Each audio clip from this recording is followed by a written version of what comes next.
Hi guys and welcome back to the Mighty Blues. My name is of course Cameron and welcome back today to another video. Welcome to the Park End podcast. This is our brand new podcast that we're starting on the channel. It'll be available on YouTube, on Spotify, on iTunes, hopefully all of the different podcasting platforms. This is something I've wanted to do for a long time. We were originally going to start it at the beginning of December, but then of course Everton had a whole list of fixtures to play, and we were playing sort of every other day, so we had to put it off a little bit. We've got some brilliant graphics done by Joe, of course, and we're going to sit down and we're going to do the podcast today. I'll talk a little bit about it, a little bit about the channel. If you don't know the YouTube channel, if you haven't watched us, if this is the first time listening on Spotify or iTunes, we are an Everton fan channel on YouTube, been running now since August 2018, so just over 2 years, be 3 years this August, and we upload reviews, previews, reactions, news videos, live streams every single week, the lot basically, the full shebang, weekly, daily, all over on our YouTube channel. So this is just an extra something that hopefully we'll be doing, either weekly or every other week, just to add to the rest of the content. It is called the Park End podcast. Of course, it's a podcast around Everton Football Club, which is of course the whole subject of the channel as well. The reason it's called the Park End podcast is because not only does it roll off the tongue and obviously is relevant to Everton Football Club, but I am 22 years old myself. My name is Cameron, in case this is the first time listening. I've been going to watch Everton Football Club since I was 6 years old. I think I was 6 for my first game. It was Preston in the Carling Cup, I believe it was. Sat in the top balcony. I had to leave the ground because I just couldn't hack the loudness and the shouting and the screaming. I had to leave. I think it was just after half time. But ever since then, I've been absolutely obsessed with Everton Football Club. I've been a season ticket holder for over a decade. I've got my little gold badge, and I've always had my season ticket next to me dad in the park. And now, obviously, I've been trying to get my dad on the channel to talk Everton Football Club ever since I started it, really, nearly 3 years ago, but he's always been quite hesitant about it.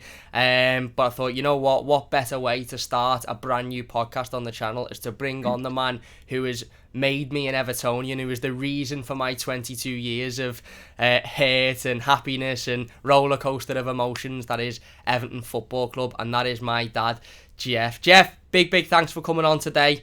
Really do appreciate it. We're going to talk about your Everton story, because obviously it's not like mine and many others, whereas it's the usual, I'm an Evertonian because my father's an Evertonian, his father's an Evertonian, that's mine.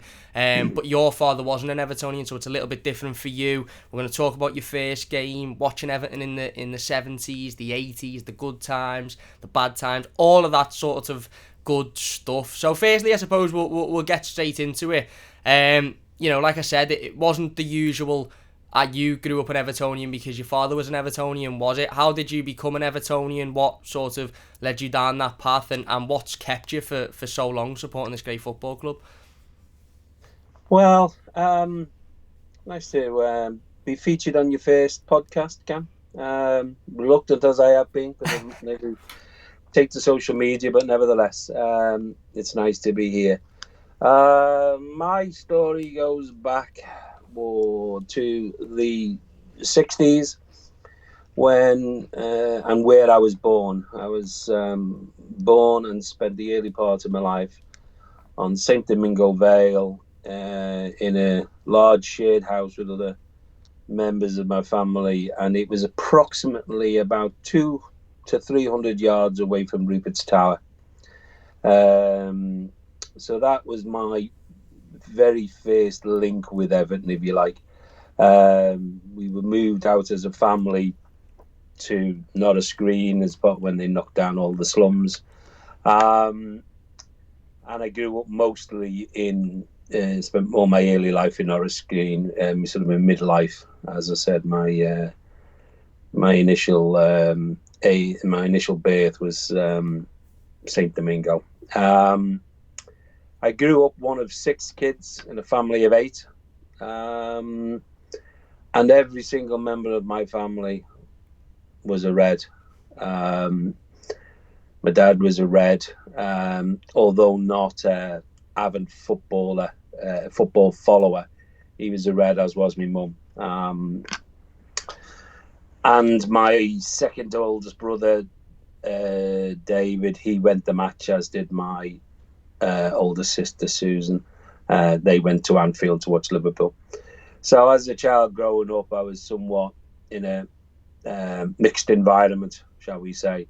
Little to no involvement with Evertonians, but a very clear sort of idea early on that I didn't want to be a Liverpudlian. I don't know why, but that's just the way it was. In order, as time marched on, as I got a little bit older, my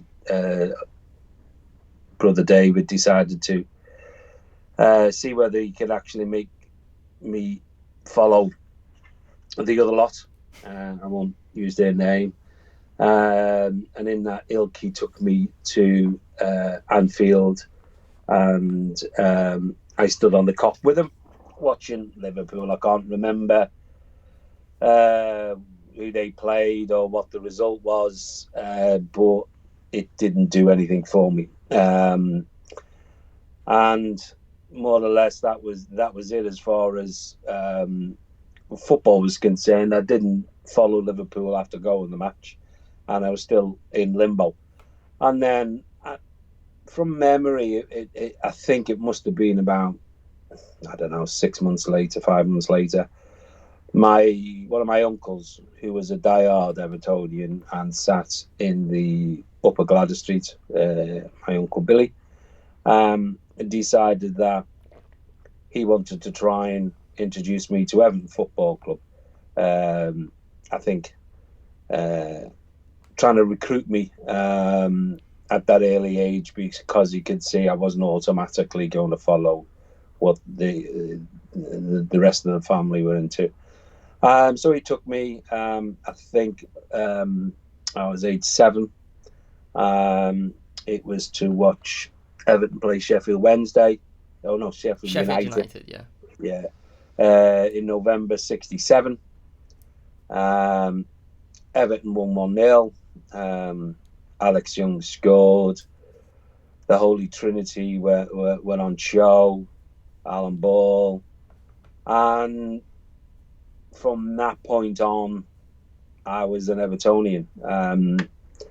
I don't know how to explain it in any other terms other than I went to see the other lot. Didn't sit right, wasn't comfortable. Then I went to see Everton, and automatically I was sort of indoctrinated into the Everton religion, and it's been like that for well, let me just see. I'm 61 now, so a little while. And you were born at a really good time to be an Evertonian, really. You mentioned your first game there, Sheffield United, 1967. Not only did the Holy Trinity play in that game, Joe Royle played in that game as well. Alex Young played in that game. He scored, you mentioned. I think Gordon West was the goalkeeper at that time as well. So being born in the sort of late 60s, obviously you're seeing the back end of some great Everton sides, some really successful Everton sides, like we mentioned, the Holy Trinity, Joe Royle, Alex Young. You then obviously lived the 80s when you were, in your 20s, and obviously a real established fan at that point, going the game constantly, watching Everton win European competitions. So you were born into a good time to be an Evertonian, and you were born into an Everton that was successful. And we'll go on to talking about the 80s in just a moment. But I suppose certainly for me as a 22-year-old Evertonian, I was born just before David Moyes joined the football club, but I can only really remember Moyes onwards. And ever since then, it's been a lot of mediocrity. It's been a lot of mid-table finishes, not awful but not great. We've had a couple of off seasons where we might have finished in the Champions League for an occasion, or finished 5th under Roberto Martinez, but it's been very sort of in and around the middle. So obviously being born into a great Everton side, I suppose you didn't know anything else growing up as than Everton being quite successful. I mean, we'll talk about the 90s as well in a bit, when it went really, really downwards, and obviously we just about survived relegation. So, successful Everton was what you knew, wasn't it? And, I suppose when you're seeing your football club win trophies, it must be a great feeling, certainly growing up as a kid. Well, it was a different time. I remember at that time, Joe Royle lived in Norris Green, grew up in Norris Green, lived with his mum in Norris Green. And I remember with a couple of mates going round to his house, which was literally, as the crow flies, maybe, I don't know, 1,000 yards from where I lived, and knocking on the door. And he had very thick blue velvet curtains on the house, and his mum answered the door, and I asked to speak to him. And Joe came to the door. And that sort of level of contact with your heroes is something you're unlikely to ever see again. It was just a time and a place thing, even the mere fact that you could go out wandering the streets as a child and it was safe is something that's frowned upon these days, let alone going to knock on footballers' doors and speaking to him and his mum. So it was a different time, but even throughout that time, Everton have always had periods of success and then periods of struggle. I remember times when, certainly through the Walter Smith years and the relegation fights and battles and the get down to Goodison songs played on the radio and trying to get people to actually go to the game.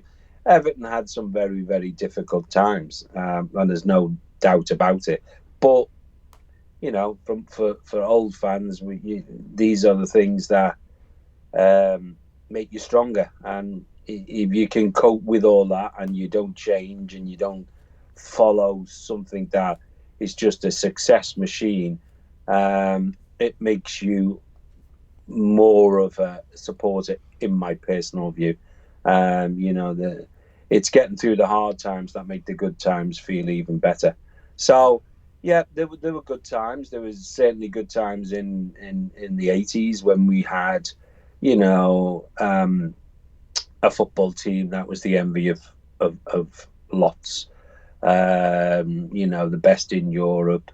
Winning trophies, playing attractive football, having a group of players who were all playing at the peak at the right time all together. But, even within all that, I remember games where I think it was Leeds where Neville Southall at Goodison came out and we were getting battered and came out before the second half started and just sat at the post on his own, more or less demonstrating the fact that he's killing himself here to keep the scoreline down, and he wants the same commitment from other players. So and that's I suppose the same with every club. There'll be times when you'll be fantastic and look at Arsenal, and there'll be times when you won't be as good, and you see the strength and the quality of your fan base during the worst of those periods of time. And I like to think that the capacity to be able to get over those things and see the other side is what drives you on. I know you've not seen Everton win anything, and the last time I saw Everton win something was the 95 FA Cup, which I went to. But even that year, we were almost relegated that year. We were certainly not the favourites to beat Man United in that game. So it comes in swings and roundabouts, and that's the same for every team. It's very difficult to maintain a level of success consistently. There will always be challenges, and it's how you get through them. And I think and we may go on to speak about Everton's challenges in the years since the 80s, and we can blame events and political parties and this, that, and the other for the if but maybes of what we could have achieved. But the reality is, it's up to be us at that point. Move on. You can't change those things. So you've got to move on, and you've got to change, and you've got to develop, and you've got to become the same as everybody else, because everybody else is, and by everybody else I mean sort of the top 4 or 5 favourite clubs. They are the ones that get all the attention, both financially in the media and television and sponsorship and investment and so on and so forth.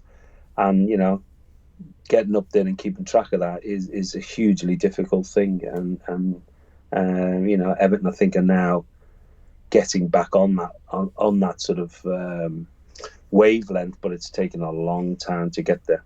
Yeah, spot on. And later on in the podcast, we'll go on to talk about Carlo Ancelotti and the effect that he's having currently on Everton Football Club and will continue to have on Everton Football Club, in terms of what you said there about breaching those top sides and being in and around the conversation for finishing in the Champions League and finishing, top of the Premier League. And a lot of people have a lot to say about, the media coverage and surrounding Everton Football Club and some of the negativity that we get thrown about. And, I personally believe, and I think a lot of Evertonians believe, that that's because we're the nearest to breaking into that bracket of top upper echelon clubs, and, some media journalists, shall we say, and publications don't necessarily like that, because they like the same clubs, your Man United, them lot, Chelsea, to be up there. They didn't like it when City done it either, hence why your whole financial fair play was brought into play, because certainly nobody sort of in the upper ends of football in this country wanted somebody like a Man City to come in, get loads of money, get loads of investments, and go and win the league,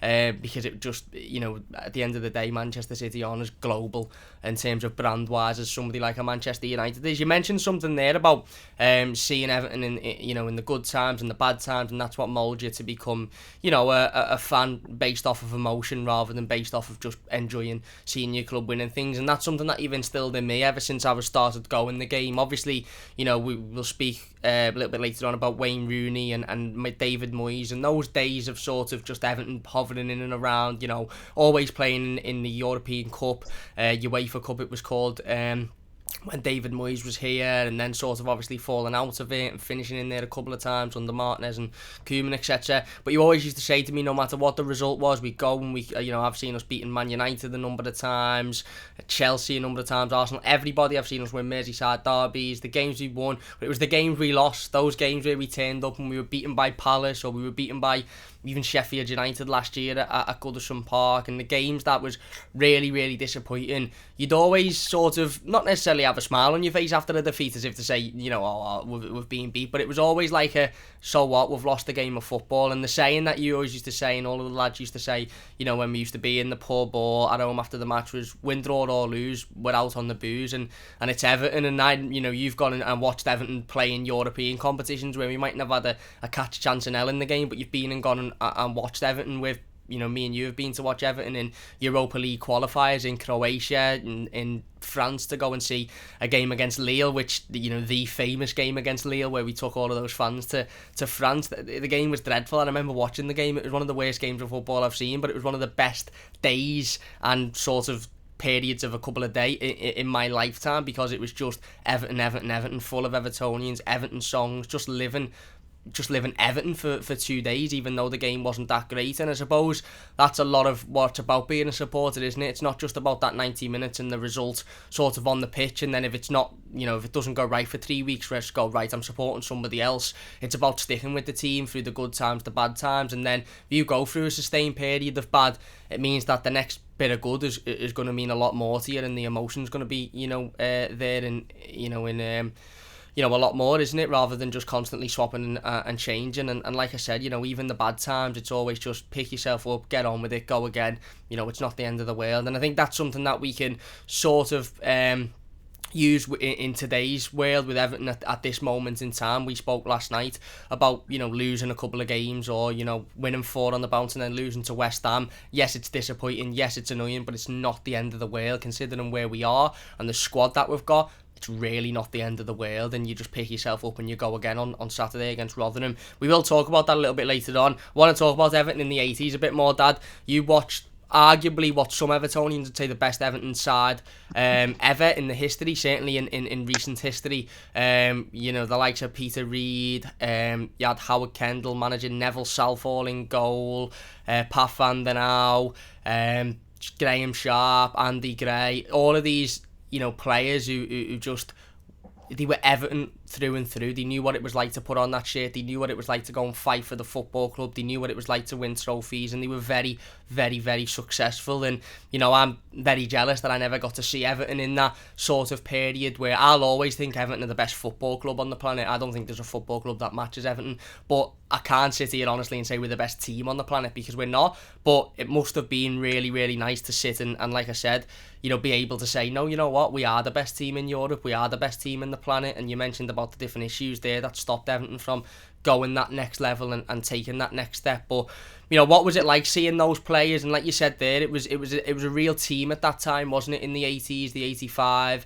86 season, they were a bunch of lads that really got on with each other, liked each other, and played to each other's strengths. And ultimately, it just all fit into place, didn't it? It did. It was.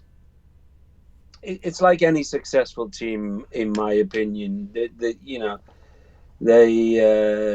international teams, Germany, Italy, they've proven that teams grow as a group of players. They don't, it's very difficult to manufacture a team by just spending money. And we went through a period of that, back in the 70s. Spending money and buying, the top player and plonking them in there and expecting the world to happen and to win everything.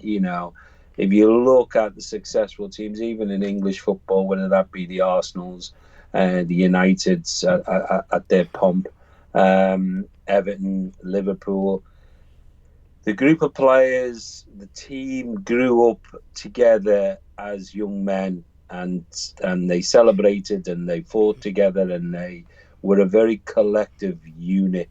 And when you do that, when you grow up like that, and you grow up as a team, you will hit a sweet spot, and that sweet spot can last 2, 3, 4 years before players move on or get injured or break up naturally. But that was Everton's sweet spot, in the same way as it was with the Holy Trinity, although that was a little bit more manufactured in a lot of ways. But a lot of that team, that group ethic comes from that. And it's very difficult to build that year on year, because obviously, certainly now football has moved on and very few Premiership teams invest in local lads. With the Premiership teams, this day and age follow the right, well, what's in, and it used to be sort of a Icelandic and Nordic, and then it was sort of tall, athletic, French, African, they sort of swing around, and everybody thinks that one particular group of players is the best. But the 80s, that group of players, there were lots of good teams around at that time. Arsenal's team wasn't a bad team, but Everton's, watching Everton, I can visualize now as we speak the semi-final, the night game, the semi-final against Bayern Munich at Goodison. I was in the lower Bullens when we used to be able to stand in the lower Bullens. And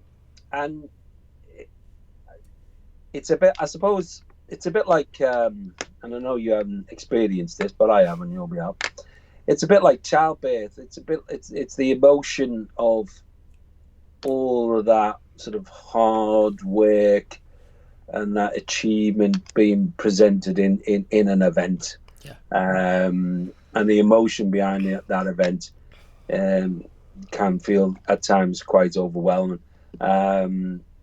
Similarly with relegation battles, by the way. But the team of the 80s, they were individuals. They were, a group of players who played well together. If they played attractive football, they scored goals. They were good. All departments were solid. They did what they had to do. It was one of those, as I said, like being a parent. It was like a proud moment. Certainly, after the 70s and the sort of the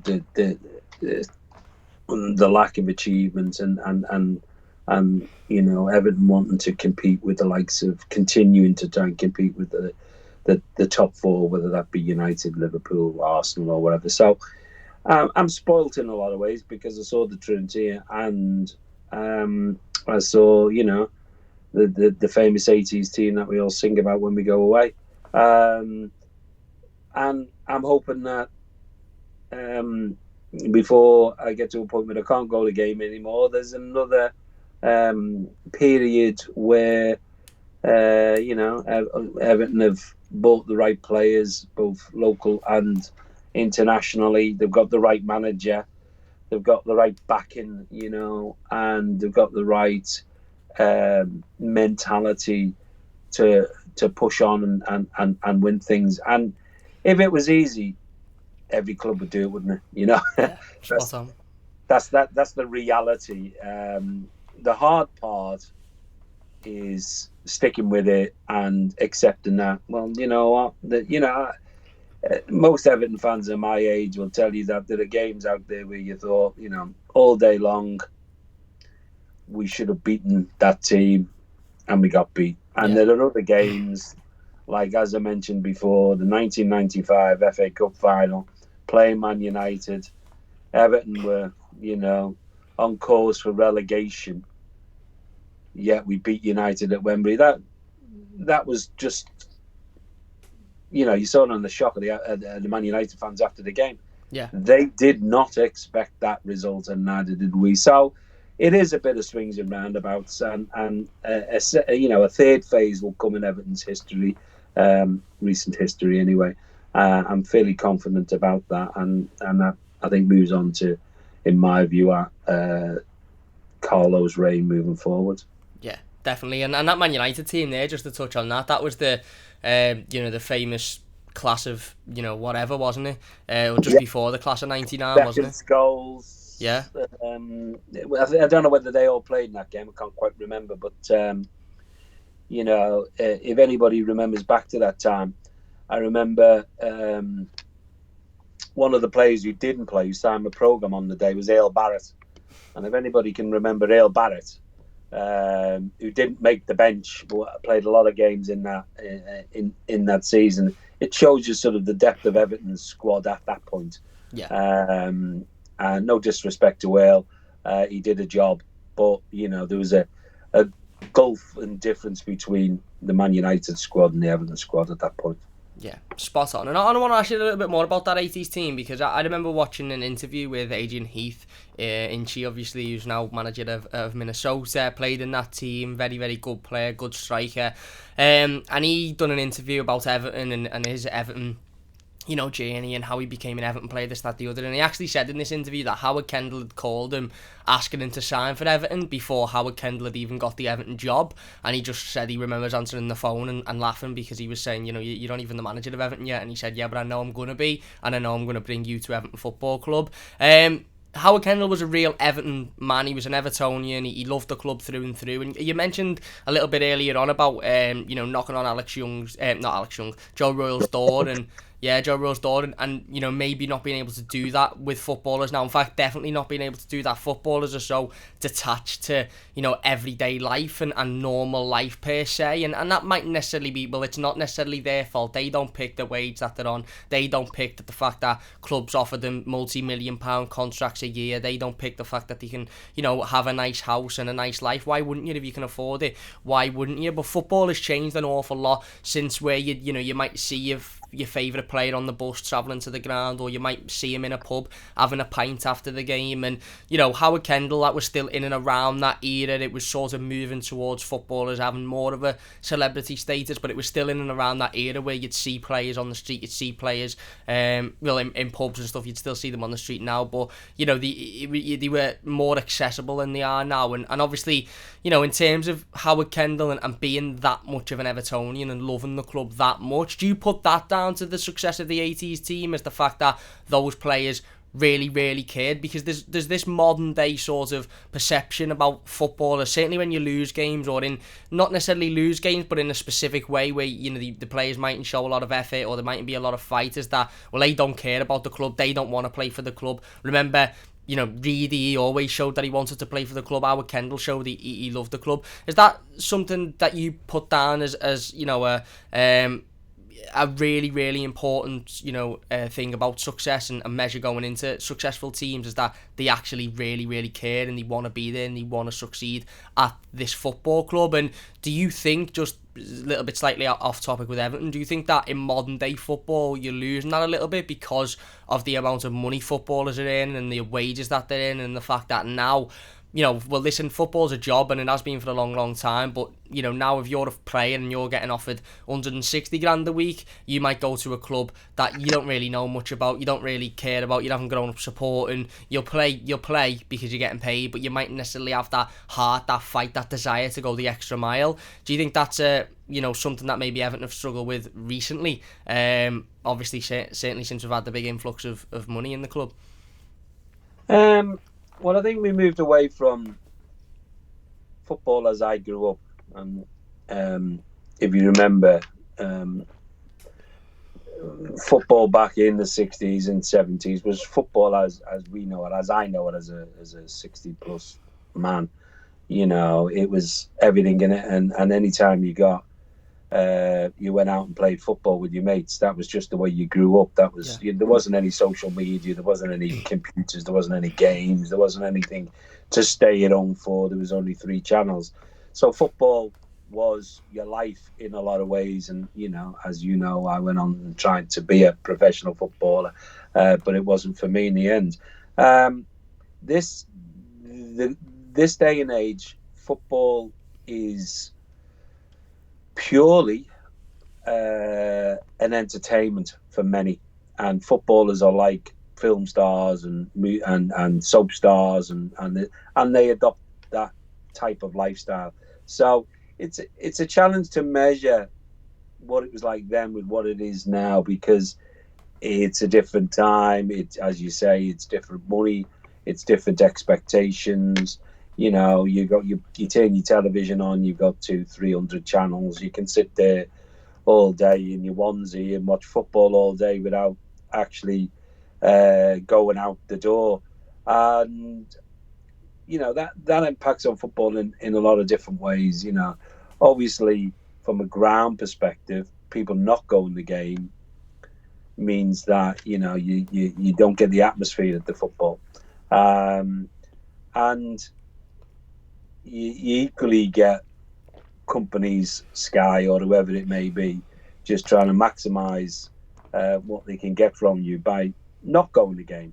And people sit in the shirts on the couch now, whereas they would walk down the road and go to the game in days gone by. So it's a different time. It's a different way of looking at things from a professional perspective, this day and age. But you've been on some of those talks about Kendall and how players who will remain nameless have said, I went to see Kendall and basically he said, we'll go in the pub and you're gonna have we'll talk about everything over the drink. This day and age now, there's psychologists, there's food nutritionalists, there's mental health workers. There's a whole plethora of health support there. Probably lots of other things that I haven't mentioned, to ensure that players can produce what they need to produce on the Saturday. So it's a completely different sport than what I grew up with, and as you know, at times it becomes very annoying because you can see how some decisions, whether that be fixtures or whether that be time off or referees or whatever it may be, you can see preferential treatment being given to certain clubs and other clubs not getting the same quality of decision making, and that all feeds back into it's entertainment now, whereas before it was an honest sport, and people made honest mistakes. People worked hard. They played hard, and that was football as I know and knew it growing up. After every game of football I played, we would always go out as a group and celebrate or commiserate, whatever it may be. That's not the case now, and who am I to say that that's a good thing or a bad thing? I'm not. It's your generation that determines how football will develop moving forward. Personally, as you know, I still like going to the game. I like watching Everton win, lose, or draw. I'm going to see my football club, and that's what genuine supporters do. Others will say, "Well, I get me Sky TV package, and I'm a genuine footballer because I never miss a football fan because I never miss a minute." They have a different perception on it, and that might be me age. It might be me. I don't know, me misdirected views on what makes a good fan, but it is what it is, as they say. We've got what we've got. Things will change again. When the last lot of money came into the Premiership from the television rights, it was made very clear that every club in the Premiership got enough money to play football without any fans at all, or to pay for every fan's seat and give them all free. So that's the level of money swashing around in the system now. Yeah. And you see now when you watch football within the pandemic, they're just at the shouting and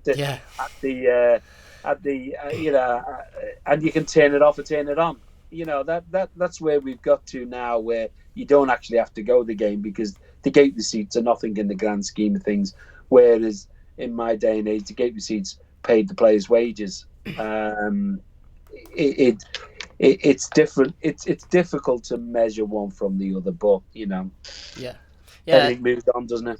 Yeah, no, I agree completely, and it's a different time, and like you said, Premier League clubs very much are in that situation where if you're relegated from the Premier League, you're getting a massive payout. If you're promoted from the Championship, you're getting a massive pay, and it's sort of the lower league clubs, at the moment still at, relying on those gate receipts, and we've seen recently Marine, who've pulled Tottenham in the next round of the FA Cup.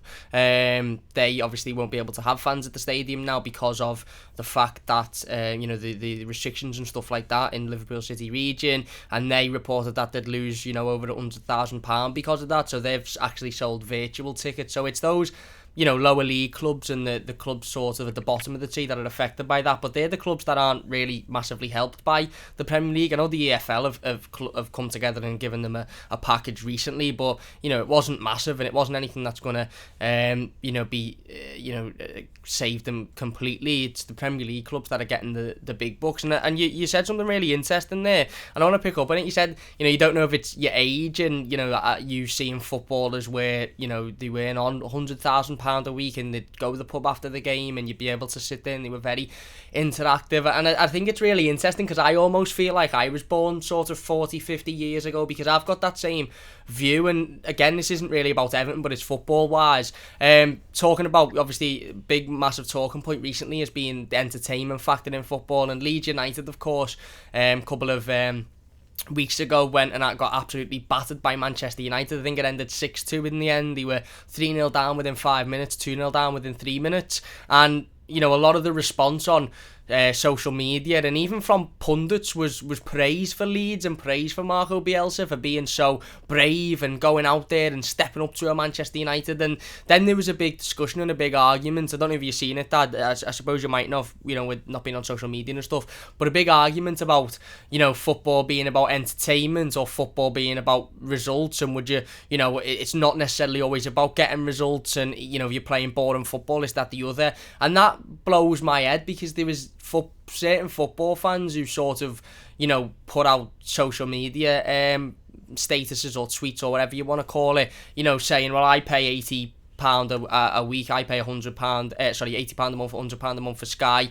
I should get entertained, I should get teams going out and, you know, giving it all and making it entertainment for me. And this is something that we've actually spoke about before with Everton. I don't care about what the neutral fan thinks about my football club. If we win 1-0 every week and it's horrible and it's boring and it's like the Sheffield United game, we win the league at the end of the year. And I don't care if you're a Man United fan and you're disappointed and you don't want to watch that type of football, or if you're a Chelsea fan and you're bored watching that. I don't care, because it's not about you. Your opinion on my football club is totally irrelevant to me. It's about my football club gaining results. But Leeds got a lot of praise for being beaten very, very heavily against the rival side because of how brave they were and how they went out and they stepped up to Manchester United. And this is something that I know we've spoke about before, because I remember sitting there watching, can't remember if it was Man United or it was Liverpool or somebody, but basically they were playing a side, again I can't remember who it was, but this side had set up to defend practically, and the game was 0-0 with 5 minutes to go. I can't remember how it ended. I think it ended as a draw, but this team were getting slated by the commentators for being boring and not showing bravery and this, that, the other. And I remember you sitting there saying, why should they go out? What should they do? Step up to this giant of football, if you like, or this team that have clearly got much more quality than them, and just be blown away for the entertainment of other people? No, it's about going out and getting results at the end of the day. And, you know, then I suppose the flip side of that argument is, well, that's fine if you're a team that are close to breaking into the top 4 or the top 5 and you can win 1-0 every week, and, you know, yeah, it's boring, but you'll put up with it because you're so close to the top. But other sides, maybe mid-table sides, would rather go out there and, you know, win 5-4 than win 1-0. Boring. They'd rather the entertainment value.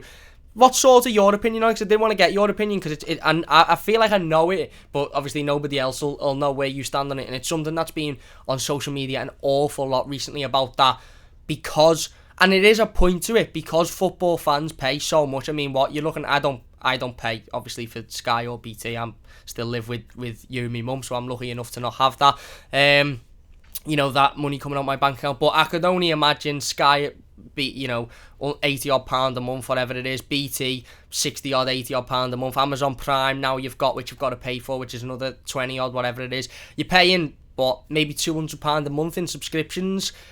Is the sort of entertainment value now becoming more important than actually getting results, sort of? Which sounds baffling for me to say, but it's an argument at the moment. Where do you sort of stand on that? Well, I think it is if your job stems from entertainment. So if your whole life, whether that be in the media or a pundit or whoever it might be, and your job is to comment on a game, it's much easier to comment when lots of things happen than it is if very little happens. And it's always nice to see goals, because I don't know the current statistics, but I think since the restart of the season, this is probably a record-breaking season for goals. Yeah. You know, and as the Premiership has moved on since its inception, they've tried to bend and twist and manipulate the rules to ensure that more goals are scored, because goals make people watch. People won't put the television on if it's going to be a 0-0 draw or a 1-1 draw or whatever. Yeah. You know, so that, you know, the decisions of the FA, bearing in mind who holds the money in football in this country at this moment in time. And it's certainly not the FA. They get paid, and it all comes from television ownership and rights and sponsorship. So it's all in the, it's all managed away from football. So there are forces at play that want to make it as entertaining. And it's always nice to have an underdog, because everybody likes an underdog. And if the same teams won everything all the time, people would switch off from that because it would be boring. So they know, you know, the people controlling it know that it's more entertaining to see a team play attractive football but get beat than it is for every game to be a 1-0. Yeah. They know equally that lording over how nice on how well Leeds can play isn't really going to improve Leeds' chances of winning the Premiership, is it? Yeah. You Results. know what I mean? It's okay saying, "Oh, you go out," and the game that you were talking about before was when I think it was a game from the other lot. But anyway, the expectation is, well, you come out and attack us and let us score. Yeah. God knows how many goals against you, because that's what you should do. You should lay down and let us batter you, because that's what we can do. Well, your job, if you do that as a player and as a team, you'd be criticised as well. Your job is to try and get something from the game, and there will always be teams that will be stronger than you, and there'll always be teams that are weaker than you, and there will always be games where the weak beat the mighty and so on. But that's what has always made football, FA Cup, really powerful, things to watch, because there's always been that propensity. I think in a minute there's a worries that the top teams are devaluing the cup competitions now in favour of other things, and only playing decent teams, decent sides out when it comes to the end of it.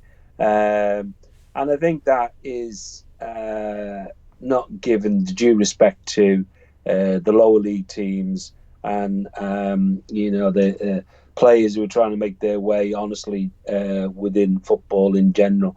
And I think we could be in danger of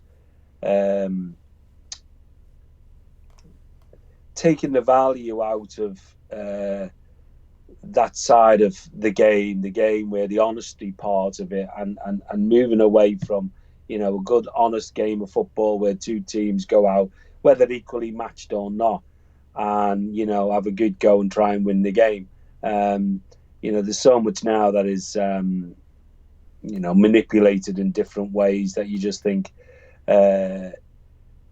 you've got to constantly have a team of people behind the scenes looking at different ways to manipulate situations. So for me, you go out and you get whatever you can get. And I like Leeds. I like the way Leeds play football. But Everton did that in recent years, and yet when it worked well. When playing open football will get you that, but equally, it will also get you the caning every now and again. Yeah. And it will get you losing more points than you're going to gain.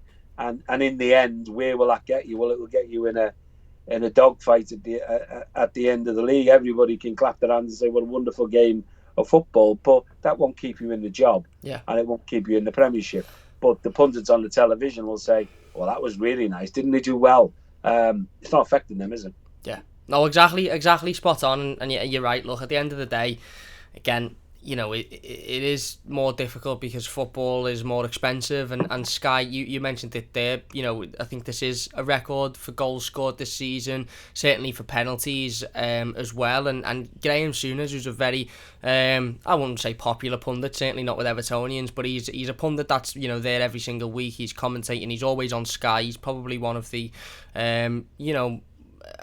most popular, certainly in Sky's books. He come out towards the end of the season and he said, football's about entertainment now. I want to be entertained. I'm sitting here to be entertained. Yeah, that VAR decision, was wrong, but I'm made up with it because it's entertained me. It's given me another penalty. I like the fact that there's more penalties, and ultimately that's what it's about. And these pundits and these companies can moan about VAR and how it's this, that, the other, but the more mistakes, ultimately the more controversy. And I said this to Tom a couple of days ago, controversy pays at the end of the day, and this is what we're seeing with other I don't want to say football journalists because they're not, but companies, I won't name them, but these companies that have certain football fans call up and have a controversial opinion about something, and ultimately that leads to more people watching the video and more people having a comment on it. And there was one a couple of days ago, I'll say this one because I don't really care, Chris Sutton and Robbie Savage put out a on their podcast or their radio show or whatever, it was a segment, and it was about diver of the week or simulator of the week, and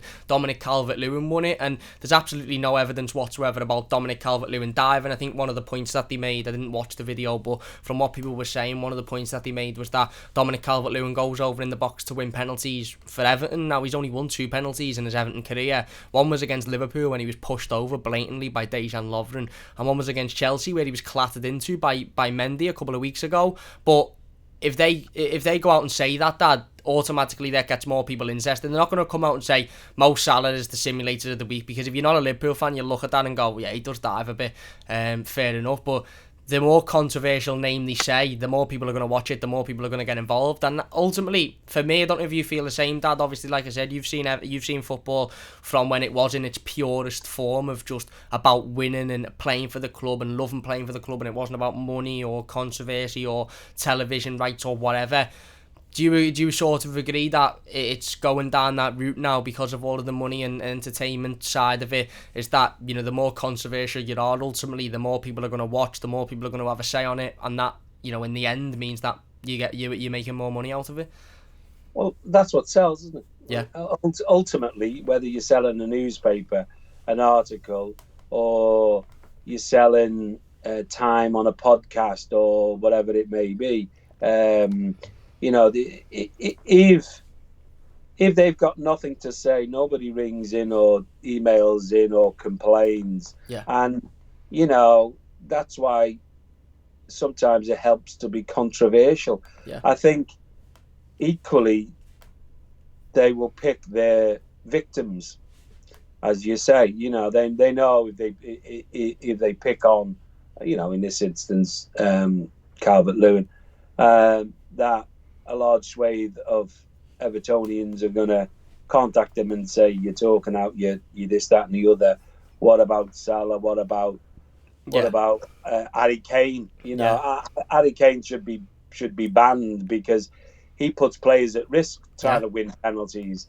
Equally, you had Martial last night, absolute clear and utter dive in the box. No action taken by the referee. So I don't know what happened to the rule about yellow cards for diving anymore. Only applies if it's Everton. And that's what I say. Sometimes it feels that way. Yeah. But I'm sure there are other teams out there who have got the wrong side of refereeing decisions, and we can catalogue lots of refereeing decisions that are just beyond the realms of understanding. And they've introduced VAR apparently to try and rectify that. But VAR in England is, I think we're the only place it doesn't work properly. Yeah. And that's because you've still got referees and linesmen. You've still got people in the same club behind the scenes, 200 miles away, making a decision. And they are then still influenced by the pressures that they're under, shall we say, to make a decision one way or the other, whether they're 200 miles away or got the whistle in the mouth. If you remember back in the day, Andy Johnson got reported for dives, and David Moyes had to go and have a meeting with the chief referee and say, why, what's this vilification of Andy Johnson? He keeps getting fouled and pushed over. He's small. It's a penalty, and then he never got a penalty after that. Yeah. Because, they decided that he shouldn't go over in the way he goes over. These days, you've got Pogba who can kick himself and go over. You've got Martial who can dive in the box. Nothing happens if you do it. And, the only thing that does happen is they either get the penalty or they don't. Yeah. And, we've seen penalties given against Michael Keane accidentally Jagielka stands on somebody's toe and it's a send. You can just recount these things constantly. And I think there's a referee's book out there. I don't know, it was Mark Halsey. Mark Halsey, it was, yeah. Yeah, who said basically that they were told as referees that if it came to a 50-50 decision about a particular incident and it was a top 4, 5, 6 club, then the decision went to that top 4, 5, 6 club because they sold, more airspace than the other club. And without that airspace, without that time, without people watching that club, buying those shirts, the FA wouldn't be in as strong enough position. So we know that there are influences on decisions. If you look at Mark Clattenburg, the old referee who went on a South Asia tour with Liverpool, travelled in the same airplane, stayed in the same hotel. How is that bloke going to look objectively to at 50-50 decisions in any game after that? Yeah. You can't have those things, and it's subtle, and it's whether covert is the right word, I don't know, but nevertheless, people can be influenced by others, and it happened then, and it's even more so now. You've had a situation in recent years where the heads of UEFA and have all been done for bloody FIFA it was, wasn't it? Yeah. FIFA, yeah, have all been done for bribery. So if you've got bribery at World Cup level, then it wouldn't be too much of a second guess to say, well, at other levels it must exist in some form or another. And I'm not putting Everton in there or taking Everton out of there. I'm just saying it makes sense to acknowledge that there are secondary influence. Even you had our old manager Allardyce, gets the England job, then gets a big envelope. These are very real things. We're all human. Greed is human. Yeah. Things happen behind the scenes. Players get tapped up when they shouldn't get tapped up, and they get holidays, and they this, that, and the other. It all goes on, and ultimately it's to feed the machine, and the machine is apparently entertainment. Football and an honest game, and two groups of players trying to win over a given set of similar hurdles is waning somewhat now, and it's sad to see, but that's it, isn't it? That's it. And like you said before, about these things happening, Kieran Tierney has come in the limelight recently, and that was because his move to Atletico Madrid. Apparently he told a close friend to bet on him moving to Atletico Madrid, and this close friend, and the irony of the situation was this friend made about £15 and Kieran Tierney has been banned for 10 weeks from any footballing activity because he said the friend texted him practically saying, how close is it, how real is it, shall I stick some money on it? And he said, it's gonna happen, mate, so yeah, stick money on it practically. And he got found out and he's been banned from all footballing activity, fined a massive amount. So these things happen, definitely. And ultimately the more money that's involved with anything, football, WWE, any business in the world, the more money that's involved, the more that these people who have the money and who are putting the money in want guaranteed successes and guaranteed paths. And I've said that for a long time. But back onto Everton then. We just spoke about Everton in the 80s and the successes of Everton in the 80s. Everton in the 90s, fighting relegation, digging deep. Obviously, David Moyes coming in and really stabilising that Everton team after that season of relegation. One big talking point, it wasn't in the 90s. It was sort of, obviously, we won the FA Cup in the 90s. It was sort of going into the 2000s. Wayne Rooney broke onto the scene, 16-year-old lad, scored his first Everton goal against Arsenal. Absolutely fantastic goal. Remember the name, Wayne Rooney, all this, all that. And of course left Everton Football Club not so long after as still a young lad, joined Manchester United. I think it was, I can't remember exactly the fee, but it was a fee that was very, very healthy to Everton at that time. There was a lot made about Wayne Rooney sort of from that point on until practically when he rejoined the club a couple of seasons ago. Now it's very much like, yeah, he's a blue. I feel like the opinion on Wayne Rooney from the majority of Evertonians is just, it's there, he's an Evertonian. one of England's best players, sort of, yeah, and that's been because, we obviously come back and he scored in the derby and he scored a couple of goals and he spoke about how he loves the club. But you've always had quite very strong opinions on the Wayne Rooney exit, haven't you, Dad? And the way in which he left and the fact that, he saved Everton Football Club realistically, and the money that he brought in and the money that we got for him. Do you want to talk about that then, and in terms of where Everton were at that time? Obviously, we briefly go into during the 90s, we won the FA Cup. It was our last competition, but like you said, it wasn't great that season. We were struggling. Early 2000s we started to struggle as well, and the Wayne Rooney situation was really sort of the pinnacle of Everton at that time, wasn't it? Well, Rooney and his family, his whole family, his dad, they're all local people. I think his dad still drinks in the same pub. There's they're brought up to be Evertonians. They live, breathe Everton Football Club, and you grow up as kids like that, and you could see. Used to go and see Wayne when he was playing in the under-16s, and you could see he stood out head and shoulders. He was a man in a boy's body. He wanted to do everything and could do everything. Yeah. He wanted to tackle, he wanted to take throw-ins, he wanted to take all the free kicks, he wanted to cross the ball, he wanted to score the goals, he wanted to be the captain, he wanted to be the whole 9 yards, and he could do that. So it was no surprise that, when he broke into the first team, and that goal, I was at Goodison when we broke the Invincibles record. And your Uncle Ian won a lot of money on that goal, by the way, if you remember. I remember him telling me the other week. Yeah. So Rooney was always going to be an absolute outstanding professional as long as he kept, his head out the shed and got the right advice and the right guidance. And he did, and you could see when he played for Everton, and he was playing in often, with a lot of players around him that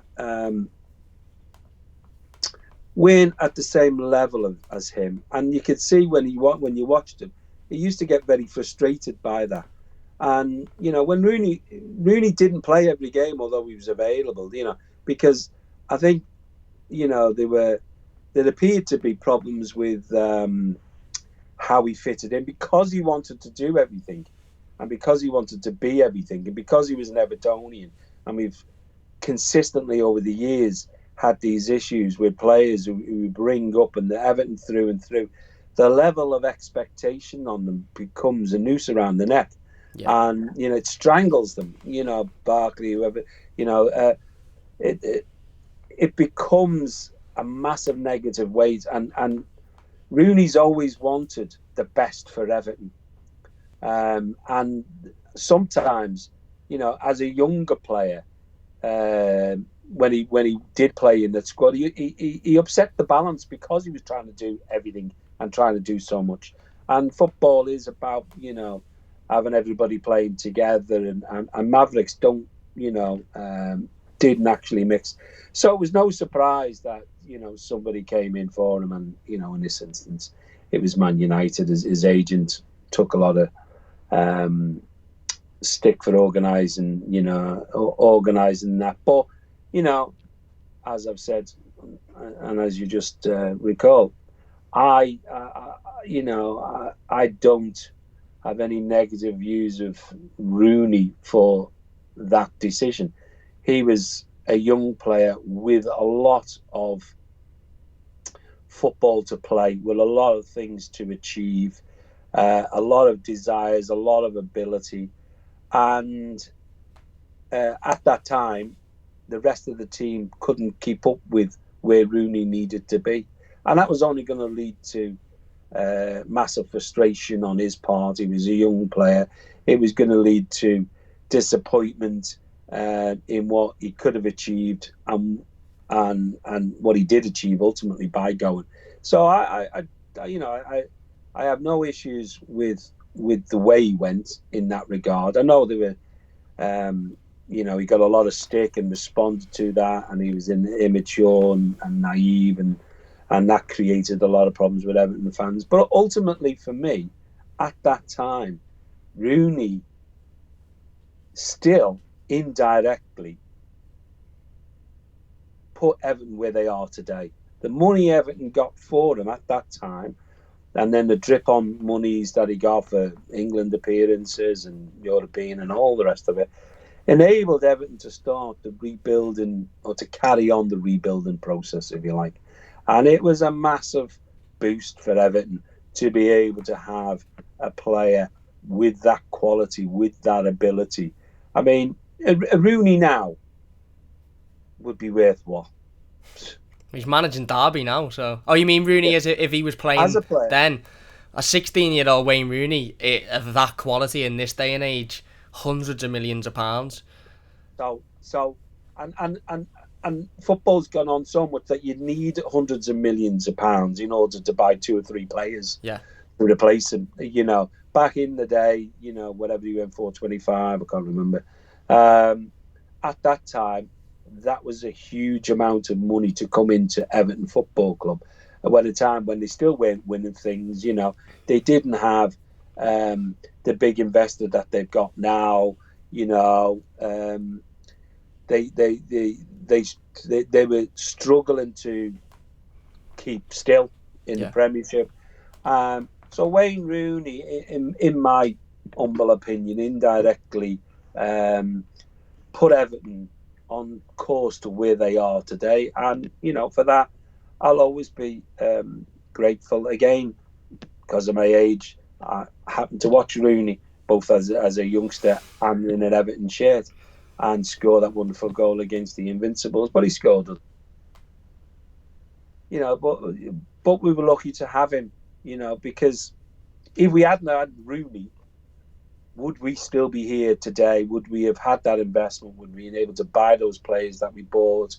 Not necessarily big, expensive players, but the ability to strengthen the squad, the ability to keep going, to build and build and build. And then obviously, under Moyes, that sort of period of time when we were in Europe, and those days out were weekends out were really good.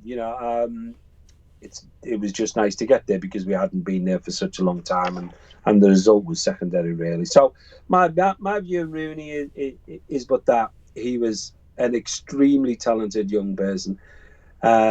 He was in the wrong place at the wrong time. If you had Rooney now, you wouldn't be selling him. You'd be saying, right, we're going on and we're doing that. But at that time, we didn't have the same team. We didn't have the same investment. We didn't have the same mentality.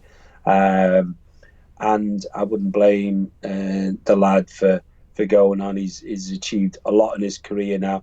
And he came back, to tip his hat to say, I still am a diehard Evertonian. All my kids are Evertonians. And that's a family that is sometimes hard to get into. You're talking before about other people coming into the club and old players who, Ball once said, I think it was Ball once, Evans touched you, Yeah. Not gonna ever be the same. It'd never be the same. And you've got players, you interviewed Kev Campbell not so long ago. Everton through and through, not from the area, played at Everton, but was very well liked. Marcus Bent, again, not brilliant, technically, but Everton fans always love an honest player, and when it gets in your skin, it gets in your skin. Tim Cahill, not even from this country, one of our biggest. So, even I say, did I say Duncan Ferguson, who's a jock. You once you get it, well, once you get in, it's difficult to get out. Even if you might leave and you may have some issues. We've had other players leave. Ball wasn't at Everton for a particularly long time, even though he was part of the Trinity. Lineker won the Golden Boot and stayed a year. Franny Jeffers has all the promise in the world. but was sold to Arsenal. There are always going to be those players who move on for different reasons. And Rooney, Barkley, whatever you feel about Barkley, same weight on his shoulders, a lot of ability, making bad decisions because he's got sometimes a pocket full of money and a head full of beer. But young people make those decisions, and they won't be the first, they won't be the last. Paul Gascoigne, again, a hugely gifted player. Fortunate to watch Paul Gascoigne in an Everton shirt and in an England shirt. Ginola. Yeah. These are players, although they were coming to the end of their career at that point, these are players' names that roll off the tongue, and they're all associated with Everton Football Club. You see Gary Lineker every week. So we haven't done that bad. Yeah, no, I agree. I agree completely. And before we go on to talking about modern day Everton Football Club, then, David Moyes, I'm Everton manager for, the Everton manager that I grew up with, really. I mean, I don't remember Everton before David Moyes, and I remember Everton after David Moyes very, very fondly. I remember Roberto Martinez's first season. So a lot of my childhood and that sort of, once Everton has touched you, nothing will be the same, and being attached and so emotionally attached to this football club was because of David Moyes' Everton sides. Everton was struggling, like we said, early 2000s, just after Wayne Rooney left. We survived relegation that season, but David Moyes done a lot for this football club, didn't he, in terms of stabilising us and keeping us in a position where we mightn't necessarily have had a lot of money, but we made the best of what we had. And I know it wasn't necessarily the greatest end to his career with the way in which he left, but do you think we owe a lot to David Moyes in terms of the stabilisation of the football club and keeping us away from that sort of relegation, sort of fight every year other than that one season, especially given the fact that we had very minimal money and, brought in players like Tim Cahill from the Championship, Steven Pienaar, Mikel Arteta from, Real Sociedad, whole plethora of players, Sylvain Distin obviously coming in, Phil Jagielka, Leighton Baines from Wigan, Seamus Coleman, 60 grand from Shamrock Rovers. David Moyes' Everton really established the Everton that we know today, didn't it? I think what Moyes did is he steadied the ship. Yeah.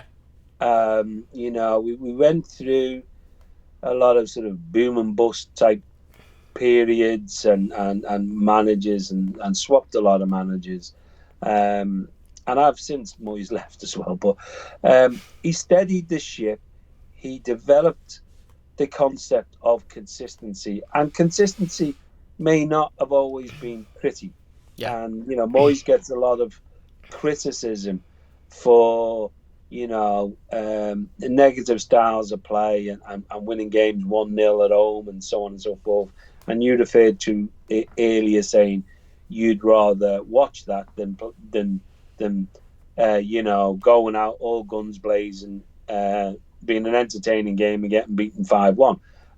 I'm of the same view, I'd rather win ugly than lose gracefully. Yeah. And Moyes introduced that concept of you don't have to be super talented and super skilled. If you all work together as a team and you all support each other's strengths, then you can be consistent. From consistency builds confidence. Yeah. From confidence builds results, and then you start moving forward. And that's what Moyes introduced. He introduced a style of play that, it wasn't your Barcelona's or whatever, but it allowed Everton to compete in a very competitive Premier League. Yeah. And allow them to compete without spending the huge, ridiculous sums other teams were spending to try and compete. And again, it was another stepping stone. It was another, on the Rooney money and the footing that gave financially in certain ways. Then you had Moyes, who steadied the managerial ship, who could see a bargain in certain players and how they were going to fit into the way he wanted, the style he wanted to play. which he's now doing at West Ham, by the way, isn't he? Yeah. So he's doing the same thing. That but Moyes himself has clear weaknesses. When he came to Everton, he came he had little to no experience of cup competitions and certainly Europe, and his naivety in Europe shone through those years. But equally the squad. Did they say when you get it? If you're regularly in Europe, you've got to have probably two squads, one to play midweek and one to play on Saturday. And never had the finances to be able to do that. But he did. Some of his decision making and teams that he put out in Europe were, at best questionable at times. But nevertheless, again, he was a fundamental, pivotal stepping stone into where we are today. And I think without Moyes and the stability that he afforded the club, we wouldn't be there. But equally, and I know this is not something that we were going to add, but I would have to put Bill Kenwright in the same sort of in the same zone. Kenwright came in, he mortgaged his house to keep a club going, to keep his club going until at such time as there was a new dawn and we can move forward. And as an Everton fan, you've got to be truly thankful for somebody who mortgages their house for your club. He never had a wash of money, and he was never going to be able to compete with, the other big players and the American corporations and investment banks and all the rest of it. But he bought what he did what he believed was right and mortgaged his house to do so. Yeah. And again, that was another fundamental stepping stone in the ground and of the club back into the way we were in the heyday with the Moores family and the Holy Trinity and that. So it's getting the constituent parts. Yeah. And I know we're going to go on to speak about Ancelotti, but that to me is then, that and the new owners, they're the other constituent parts you need in order to drive on and make a change. Yeah, spot on. We'll get straight into it then. Modern day Everton Football Club, obviously. David Moyes had left the football club. We've gone through a couple of managers: Roberto Martinez, Ronald Koeman, who we won't speak about, Sam Allardyce, Marco Silva, and now Carlo Ancelotti, the first manager in my lifetime, including David Moyes. As good as David Moyes was for Everton Football Club, Carlo Ancelotti is the first manager in my lifetime who has proven that he can go and win trophies at a high level. Not just win the odd FA Cup, not just get the odd promotion, but win the Premier League, win the Champions League multiple times, win World's Best Manager award, win the 4 of the 5 top leagues in Europe, win their league titles, manage some of the greatest players. Not only manage some of the greatest players, but if you listen or hear or read any of the players that Carlo Ancelotti has worked with, be it Cristiano Ronaldo, James Rodriguez, Zlatan Ibrahimovic, Paolo Maldini, John Terry, Frank Lampard, they all talk very, very, very highly of him. I've got his book. I've been reading his book. Zlatan Ibrahimovic said, "How long have you got?" I could sit here and talk about him for weeks. Jose Mourinho done it. He obviously didn't manage Jose Mourinho, but he's worked alongside him. They worked in Milan together, I believe, when Carlo managed AC and Jose managed Inter. And he said, I love Carlo Ancelotti. I'll be hugging him. This was obviously when we played them towards the back end of last season. He's brilliant. He's fantastic. I love him. Everybody speaks very, very highly of him. He's now the manager of Everton Football Club, Dad. We've seen the impact that he's had on the club in just the year that he's been here.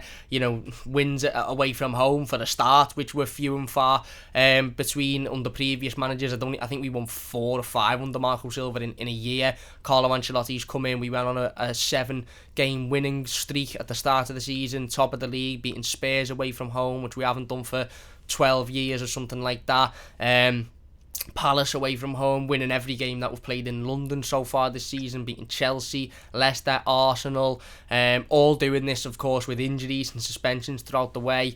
Brought in some fantastic names, James Rodriguez, who's global superstar, Alan, Ben Godfrey, who's doing really well at the moment, Abdoulaye Doucouré. How important is it for Everton, Dad, to have a serial winner managing us now? Because we went through our fair share of managers who, maybe could be a serial winner, i.e. a Roberto Martinez or a Marco Silva. And for me, when Marco Silva left the football club and Duncan took over, and Duncan said, I don't want this job, I want Everton to go out and find the best man for the job, I think it was absolutely imperative there that Everton Football Club didn't go out and bring in a manager who can possibly learn his trade at Everton. We were being linked with Eddie Howe at that point, and Eddie Howe might do brilliant with a load of money. Yeah, Eddie Howe might, but he also might get us relegated like he did with Bournemouth. It was so important that we went out and we brought in a manager who we know has been there and done it with the top clubs, with the top players, and has got that managerial style that we so desperately needed at this football club. How important is it, and how good is it to have a manager like Carlo Ancelotti at the club at the moment? Well, I think, as you say, we spent a lot of time trying, well, for what it appears anyway, trying to build a team, and in recent years, so then let's say the last 5 years, trying to build a new team and develop a new manager at the same time. Yeah. Now, the question always is, can you do both? And are the fans and the Premiership able to sustain it over the longer term? And I don't think it's possible, to be perfectly honest.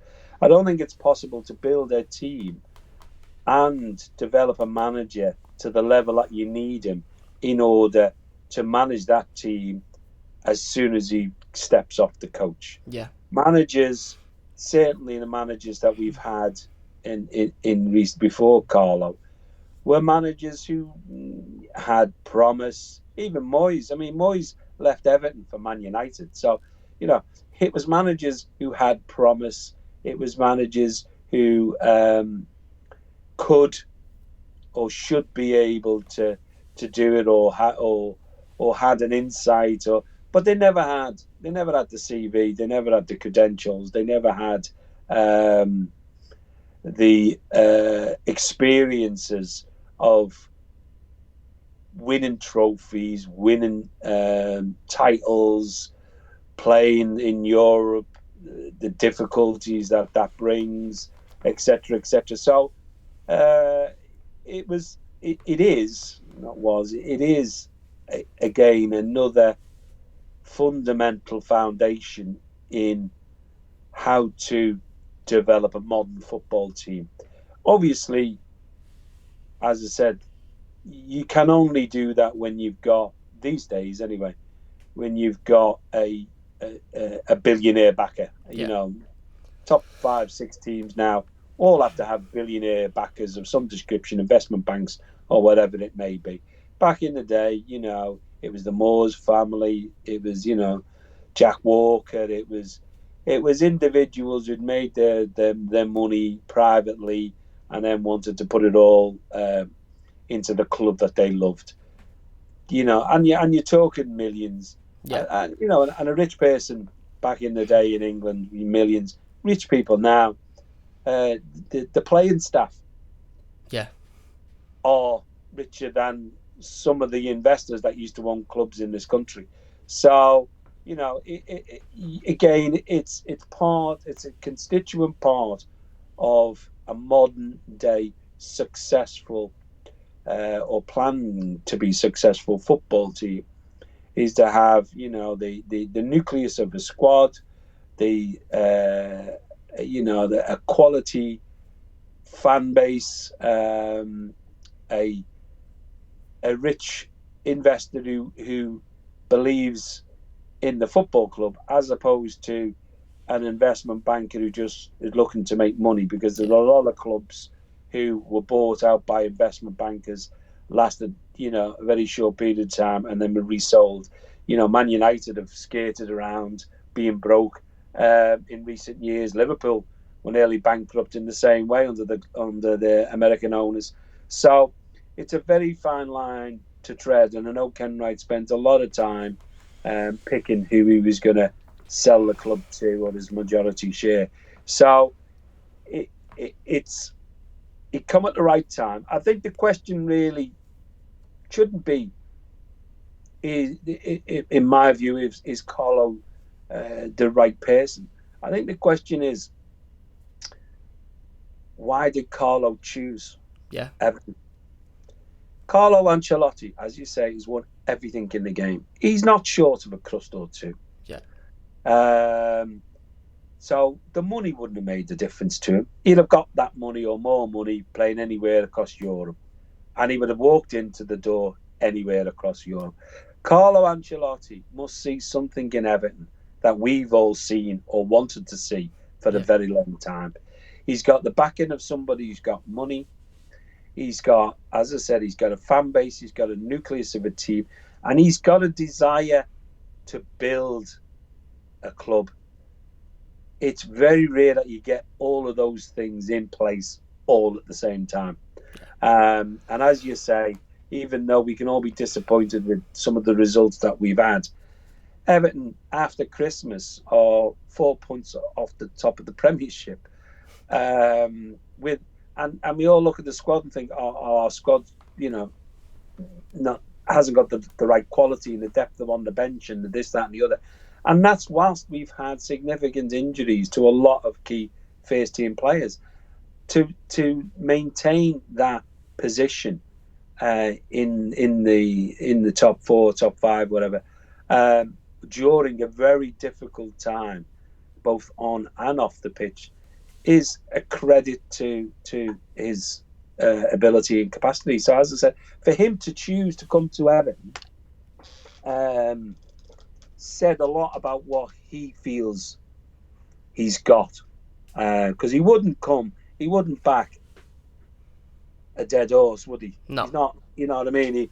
He might have won everything, but he's not going to ruin his CV by getting on board with a club that he doesn't think is going to achieve anything just for the sake of money. As I said, he could get money anywhere from other high-profile clubs who are more likely to achieve historically than Everton have been. So he sees the potential. Mashiri sees the potential. I think then by establishing those two things together, you then are able to attract other players, whether that be James or Alan or whoever, who also see the potential. And then you start to get a moving force going forward. Yeah. And then you've just got to keep building to that moving force. And then you start to see, some achievements. It's still very early, but I've absolutely no complaints about the Carlo Revolution. As I said to you from the get-go, my view when they were talking about Eddie Howe's and Ferguson, and to be honest, I thought Ferguson absolutely changed my opinion of him when he managed Everton, and I now have more respect for him now than I did when he was a player, put it that way. But nevertheless, my view in business is you get the right person for the job and you pay them the right wage if you want the right outcome. Yep. And that's the only way to achieve it. Put money into possibles and has-beens and maybes is opening up the risk assessment to getting possibles and maybes and nothing back. Yeah. And, we've done all that. We've tried all that. It ain't worked. Nobody's come with a wand and said, right, I'm going to change that. We spoke earlier about Leeds and that manager coming in and playing all this attractive football and this, that and the other.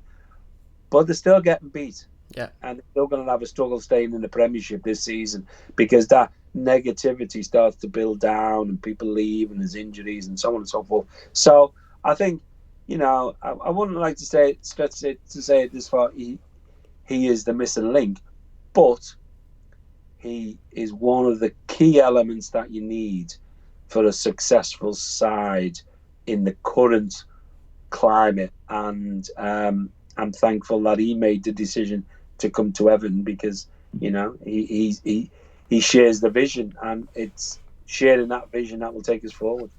Spot on. Couldn't agree more. Well, before we finish up, it's been absolutely fantastic. Certainly a dream of mine. Like I said, ever since I started the channel 2 years ago, nearly 3 years ago, my dad's always been the first person I've wanted to get on. I wanted to hear his Everton story. I want him to come on and tell all the stories that he's always told me to everybody else. Obviously, we done the tour of his office during the first lockdown, and everybody seemed to love that. Just to round it up then, I think this is going to be a question I'm going to ask everybody on the podcast towards the back end of it.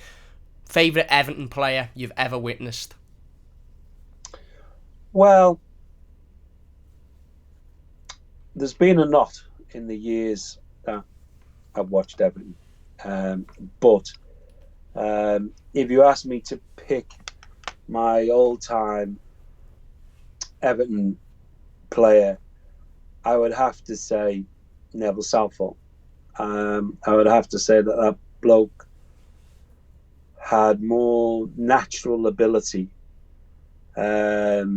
confidence, and swagger that I'd seen from a goalie in my lifetime up until him signing and playing for Everton. I think he changed games. He won Everton riches by his sheer audacity, and the saves he made were breathtaking. And he was ahead of his time in having that level of ability. If you look back at some of the Gordon West and all that, Southall, and it's since not been matched, to be fair. So you've got a good one when he stands out from what you've had in the past, and then 20 years later, you still think 25 years later, you still think, 30 years later, whenever he retired, you're still thinking, oh my God, we've never quite got back to that level. Yeah. I know I don't want to go in the Pickford debate, but we've not got back to that level. And as I said, that was just, he was unique. Yeah. And you've heard him speak. I've heard him speak. There was lots of tales when he even in that successful '80s team, after winning whatever it was, whether a game or a cup or whatever, Southall would just get in the car and drive back to Wales and never went out celebrating, never hit the town, never did any of that stuff, just went back, did his job and went on. And if you look at it, that was ahead of its time as well, because now all of that stuff is frowned upon because you're professional and you should look after your body and you shouldn't drink and you shouldn't do this and you shouldn't do that and you shouldn't do the other. It could have been regarded as antisocial at the time, but you can only get away with that when you've got a shed load of ability and you're the first name on the sheet. And he was unique. He's still outspoken, still not necessarily well liked at the club, as I understand it, because of his outspokenness. But he only has Everton in his heart. Yeah. He's only, he's very supportive of Pickford. He only has Everton best intentions. And again, like Cahill, like Campbell, like Arteta, like Baines. He's not from the region. He came in and he's an adopted son of Everton, and he is a son of Saint Domingo, and you cannot underestimate where we could have been if he was allowed to play more football in Europe. He wasn't, and again, I'm not going down that road. He couldn't get there with Wales because they weren't particularly good. So his career didn't really flourish in the way it could and should have done for a player with that much ability, for the reasons that we've said. But he kept on, and for me, his consistency over the time I watched him, and his support of Everton since retirement makes him my personal all-time great. Although I've watched a lot over the years. You know what? Can't really disagree with that one, to be fair. For a player who was so good, like you said, so ahead of his time, kept Everton in a lot of games, won Everton a lot of trophies. Clearly it meant a lot to him. And it's just very, very, very sort of simple. And I'm here to do a job, I'll do the job and I'll go home. Sort of similar to like Leighton Baines a little bit in terms of, you know, you hear some of the stories about Leighton Baines. He just used to turn up for training, he'd be the first there, he'd be the last out, he'd just be playing his guitar in his spare time, and he'd go home. He wasn't really interested in any of the the other sort of stuff that maybe the other lads got up to. He just was there to do a job, and that was it. And that was what Big Nev was like, and he is an Everton legend and always will be. Well, Dad, we'll wrap it up there then. A big thanks for coming on and being part of the first episode of the Park End podcast, the first of many episodes. Before we wrap it up, have you got anything to say before we go? I think, again, it's difficult for me to be in your shoes because you're 22 years old and haven't seen Everton win anything at all. And I've been spoilt, but I'm a lot older than you. And the only thing I can say is, you're now at a time with the club when it's on the cusp, in my personal view, of